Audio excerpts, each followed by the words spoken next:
Assalamu alaykum, Ubara brançalarımız növbətdəki videolarımız Ürgən şəhərində 3 kanal kvartalın icarəsində. Bugünkü videolarımız icarə başlanan lokasiyanın kadastr köçə abunəçilərimiz yenə Dekkan Bazar. Fakat ailə qoyuladı, şərtnamə olsa şərtnaməni inanstanız olsa mola verədi. Fakat yaxşı oyuncudan, cayım diyordum insan qoyuladı abunəçilərimiz.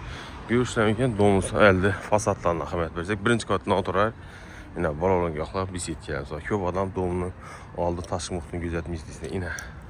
Özün dükkanı var, maxsus şöyle değişine. Bir de 1, 2, 3, 7 tane don babını açılan. Yani tınç şavqaram qılıb misla verdiğine özünün park örtgeləri. Allahız gəlib, ne demez, əzzət ver islah. 400 dolara gəlir, isalar bilən güzət özsəkində. Yine abunəçilər kvartalın toluq üçüncü görsək, Bismillahirrahmanirrahim. 4 kodlu binamızdır. 3. katında cələşkən ki 3 kanalı. Allahız həmmə şəraitəyə komfortlu cayımız, aşxanamız. Yeterli haladın ikimiz dokunuyorlar. Fakat aile inastanız koyaldı kontrolünkat yolumuz. Bir de sabah bu. Spanyolumuz yerleşen ki şkaf yine kettelehanası.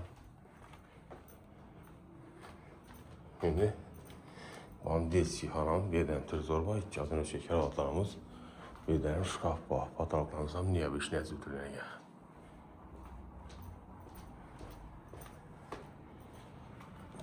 Yumuş kanalımız. Rakayla vanlamız var yine.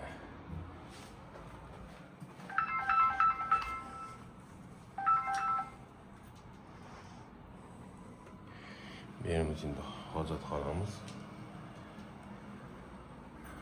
Bu zal kısmı olmaz. Şunda köçen muhtarını gözettik. Niçallar bilen huzur kıldık. Narx abunəçilərimiz 400 dolar 3 kanala. Kimə qızıq bu sərdən gidik?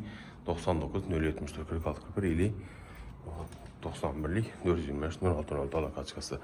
Sağ olunla, am olunla.